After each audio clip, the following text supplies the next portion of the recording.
Enquanto o pessoal for um pouco em relação à origem, eu vou falar um pouco da criação do planejamento de aula e eu reforço mais um pouco um guia para vocês criarem alguns poucos, né?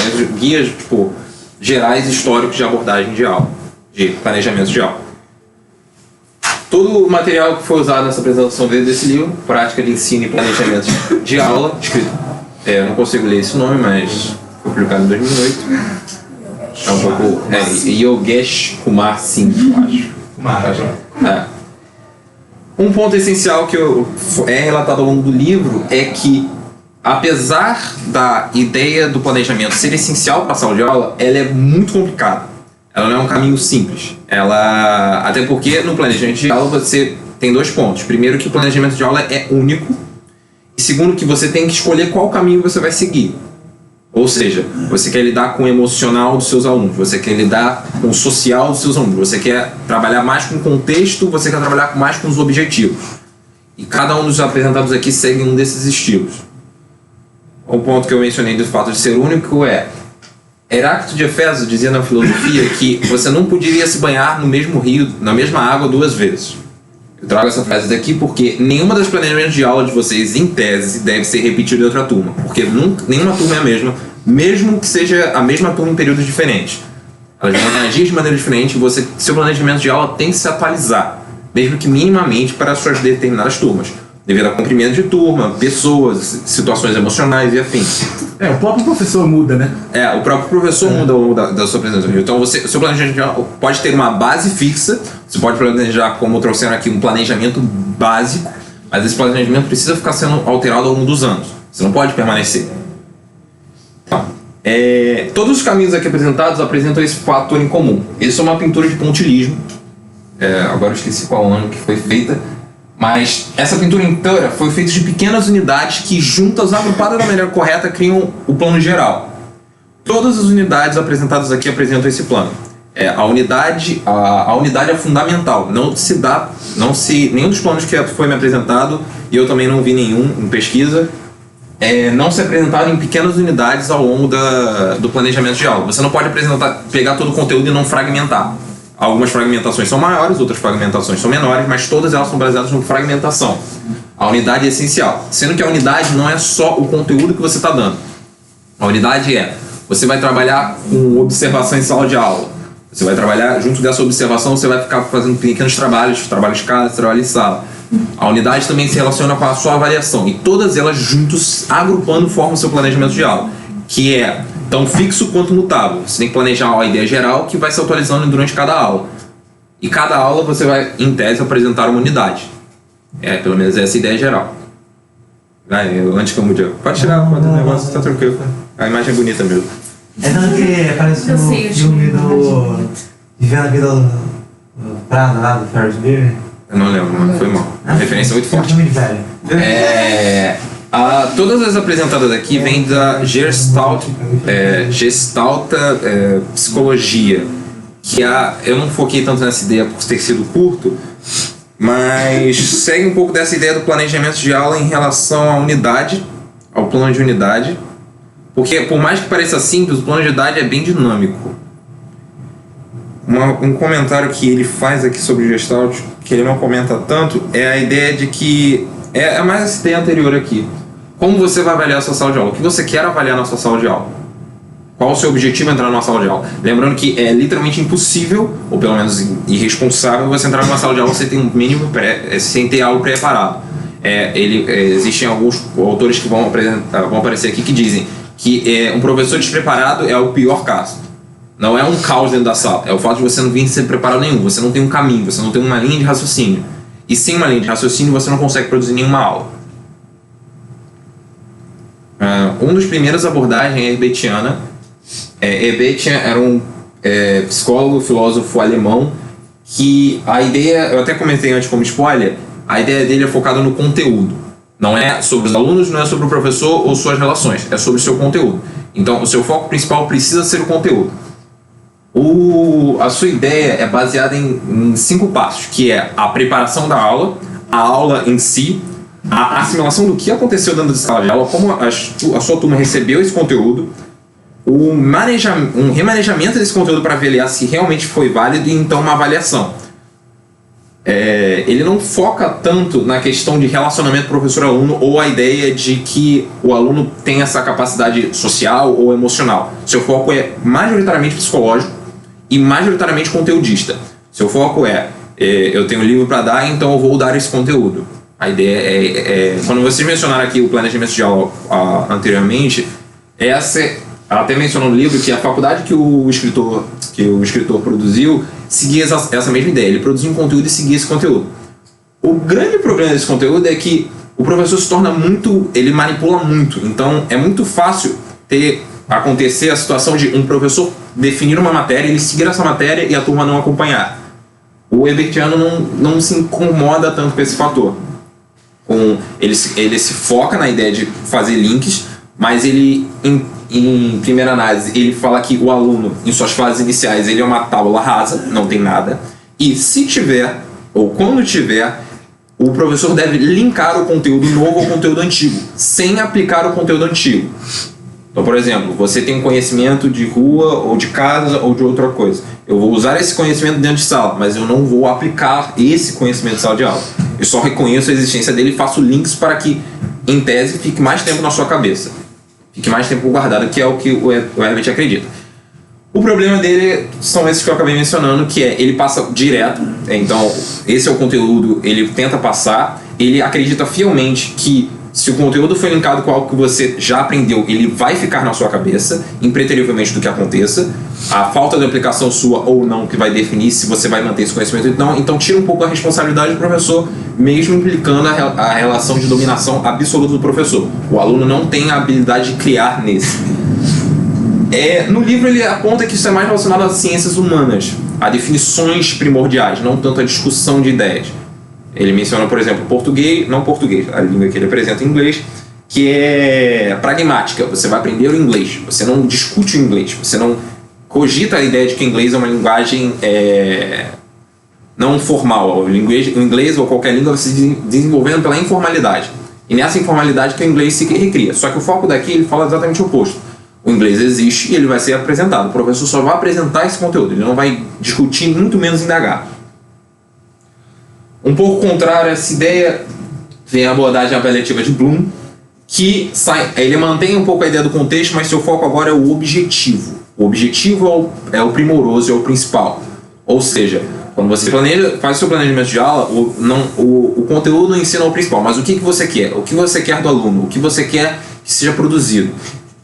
Para quem já conhece, existe a taxonomia de Bloom, que define que as suas perguntas que você vai produzir tem que ter um objetivo prévio.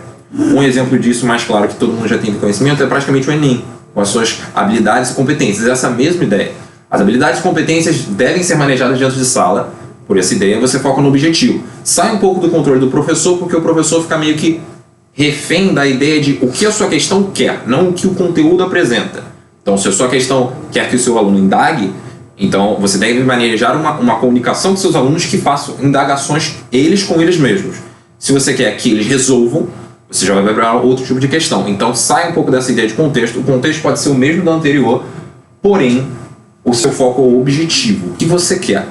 E o anterior, apesar de ele ter a questão da avaliação, esse aqui é muito mais primoroso a avaliação. O seu foco principal é a avaliação, não é a sua apresentação em sala de aula. Os efeitos ou coefeitos que acontecerem dentro de sala de aula não são tão importantes quanto a forma como seus alunos reagem.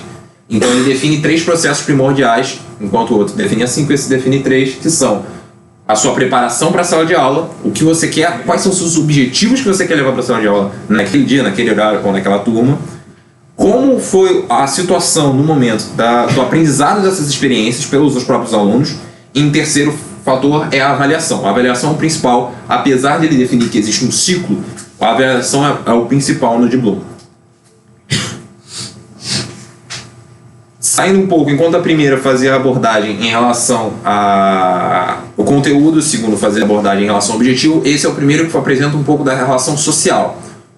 John Dewey foi um psicólogo e Kilpatrick também foi mais um filósofo do que um psicólogo.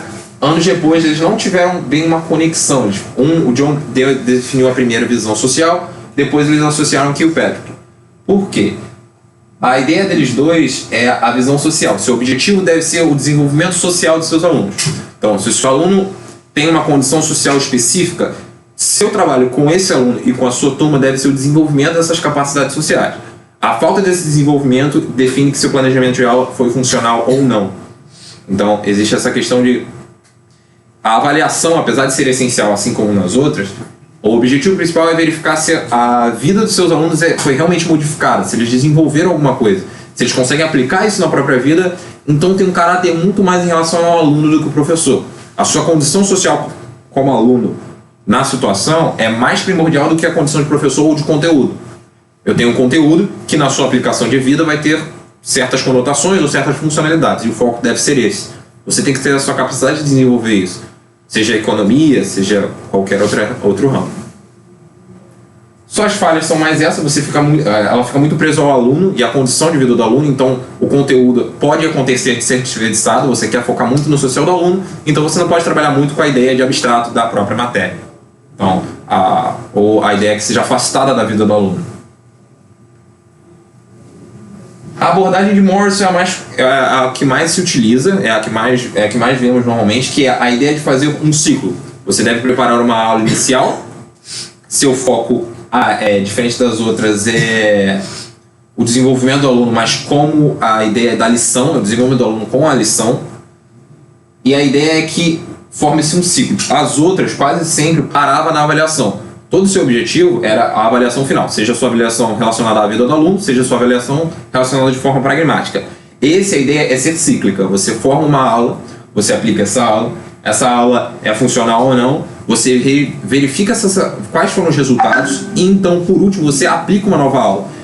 Então, a unidade de Morrison é muito menor do que as outras. Ele define que as unidades têm que ser mínimas. Você não pode fazer uma unidade de um período ou de um momento até uma prova. A sua unidade deve ser mínima, não de aula em aula, mas possivelmente de 2 em 2 aulas.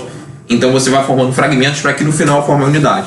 Ele é o que mais toca nesse assunto, lembrando que ele foi que escreveu o plano de unidade. Um dos planos mais usados que se tem provém dele, dessa ideia de que o seu fragmento, plano unitário, o plano de unidade, a tradução não varia, que ele foca em pequenos fragmentos para ser aplicados num ciclo, num plano de ciclos de aula. E basicamente é isso. Ele é o que menos apresenta em si problemas, porque por ele se apresentar como pequenos fragmentos e ser muito repetitivo, ele acaba por sempre se atualizando. Enquanto os outros aplicavam uma aula e o seu foco era chegar até a prova, ele não foca tanto assim na avaliação, qualquer que seja a forma. Seu foco é a resposta que a turma dá para você. E se essa resposta é funcional, o que essa turma não é funcional, você reavalia a sua aula para a próxima. É uma avaliação isso, né?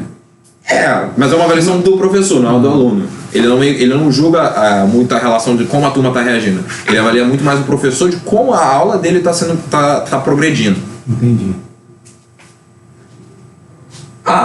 Ele não fala que a abordagem é norte-americana, mas como ele bota no meio entre a abordagem inglesa e a abordagem indiana, pressupõe-se que ele está se referindo como norte-americanos. Os norte-americanos eles têm uma abordagem extremamente estruturada. O objetivo deles é que a organização satisfaz a aula e a organização é primordial. Como vocês tinham mencionado, a organização é boa, mas tá tão contido nela, pode ser tão bom quanto ruim. Na ideia americana, a estrutura tem que ser o principal. Então você tem que produzir uma estrutura que satisfaça todos os meios e você não pode mudar essa estrutura no meio da aula. Você pode mudar essa estrutura após o acontecimento, mas durante a aula, a estrutura é primordial, então você tem que reagir a ela. Mesmo que a sua turma tenha reações negativas, ou você tem que avaliar depois do uso dessa estrutura. Então a estrutura é primordial e, pelos dados que apresenta, funciona. A ideia de uma estrutura e a apresentação dessa estrutura para os alunos cria meio que uma relação de organização. Os alunos têm que cumprir aquelas ordens assim como você. E eles apresentam como primordial você apresentar isso para os alunos. Os alunos precisam ter completa noção do que vocês estão apresentando. Então mostrar o plano de aula. Mostrar o plano de aula completamente. Essa organização, minha aula vai ser assim. E você tem que se adaptar a eles, assim como eu. Só que a organização, ele não apresenta muito mudança de organização. Você meio que apresenta uma organização para o semestre. Então, se nesse semestre inteiro falhar essa organização, aí no próximo semestre você avalia de novo. Você não pode, enquanto o Morris faz avaliações aula após aula e vai mudando um pouco, sem mudar muito a estrutura, a abordagem americana é muito fixa. Então, ou ela é muito funcional, ou ela é muito falha. Porque você só vai poder mudar a sua estrutura no próximo período, porque você já apresentou a sua abordagem. Então, ela é muito fixa. O que tira tanto a criatividade do aluno como a criatividade do professor, porque eles não podem produzir muito. Ela não centraliza aula após aula, assim, ela é periódica. Ela é periódica, só que um período muito grande. Sim. Então, você vai receber esse período, você vai apresentar esse período. Se você pegar, ótimo. Se você não pegar, aí eu, como professor, tenho que atualizar para a próxima turma ou para o próximo período. Mas não difere. E que é muito... E pelos dados que apresentando aí, funciona. Não é bom, mas funciona. Cria meio que uma obrigação dos alunos de correrem atrás da situação. Eles entendem que como a matéria não vai ser alterada, e isso é um problema que pode acontecer muito no Morse. Como ele sabe que vai acontecer mudanças estruturais, pode acontecer um afrouxamento ou um aprimoramento, é muito mais... Alguns alunos tendem a se sentir mais relaxados. Por exemplo, se o professor tem essa capacidade de diminuir, se ninguém começar a andar, é muito provável que isso aconteça. Na americana, não. Se ninguém começar a andar, a estrutura vai continuar sendo a mesma. A estrutura vai continuar seguindo. Então, cria meio que esse reforço, essa meio que obrigação. A abordagem britânica foca também na ideia de conteúdo e de avaliação. Ela mixa essas duas ideias. Pega um pouco tanto do de Bloom quanto do de do herbertiano, focando nessa ideia de que você tem que focar na sua avaliação, porque sua avaliação é primordial, e lá que vai ser a experiência, porém o conteúdo é primordial também. Ele tem que apresentar isso de forma unida. Então, se o conteúdo anda, a avaliação anda. Se o conteúdo não anda, a avaliação não pode andar sem ele. Enquanto no herbertiano ele tem esse foco na de Bloom, você tem a avaliação é definida. Então, se o seu conteúdo não está rendendo, você tem que fazer alterações para ele se adaptar ao nível da avaliação. Quanto na herbertiana, o seu conteúdo move. A avaliação, apesar de ser importante, ela não é tão gradual, ela não altera tanto. A avaliação pode ser até exagerada ou até minimizada, mas ela não fica tão atualizada. Na britânica, tem que estar equiparado. Eu não posso dar uma matéria e pedir muita obrigação dos alunos para desenvolver todo um campo que eu não dei, assim como eu não posso dar uma matéria e fazer uma prova mais fácil. Fazer uma avaliação que não equipare com os níveis, sendo que os níveis são relativos. Você deve fazer uma avaliação recorrente de até que conteúdo você realmente deu, e se os alunos realmente compreenderam aquele conteúdo, você pode dar uma avaliação até aquele ponto. Lembrando que, por estar muito relacionado ao conteúdo, eles não afrouxam muito. Eles tentam focar nessa ideia de que o conteúdo tem que ser dado. Ele não tem que ser estruturado perfeitamente, mas ele tem que ser dado, ele tem que ser alcançado. A melhor dos dois mundos aparece como a abordagem indiana. Ela mixa tanto o americano quanto o indiano, quanto o de Bloom. Ele meio que é um mix. Ele é aplicado na escola de Missouri, que é uma cidade indiana, por mais que eu também achei que fosse uma cidade americana quando eu li, mas eu fui pesquisar e realmente é uma escola de lá que eles pegaram. E aí ele mixa as duas ideias anteriores. Você tem que estar focado nessa questão de você tem que relacionar, mas você tem que formar uma estrutura. É meio que um mix de tudo. A indiana é o último ponto porque ela reúne todas as anteriores em uma única ideia. Você tem que ter todas essas avaliações quantitativas e a sua falha é exatamente essa. Ele quer focar no máximo pontos possíveis. Ele quer entender a situação psicológica do aluno, ele quer entender a estrutura do conteúdo, ele quer entender o objetivo. E por isso fica muito raso. Você tentar focar em tudo, você acaba ficando muito raso. E é bem nítido que isso vai acontecer impreterivelmente. Se você foca muito no emocional, na vida do aluno, no conteúdo, no objetivo, em seguir a estrutura e tudo mais, vai ficando muito raso. Porém, em contrapartida, você tem mais acessos, você vai fazendo nuances, você não vai colocar tudo equiparado no mesmo nível. Você vai fazendo nuances e vai ver qual aquele está se mostrando melhor qualificado para aquela turma. Se está sendo o conteúdo que eles pegam mais, ou está sendo a ideia de definir uma prova, ou está sendo uma definição para a vida social deles. E aí ele foca muito na questão psicológica do aluno, de como o aluno reage realmente ao seu conteúdo, se ele está realmente pegando. Basicamente, é isso. Ok.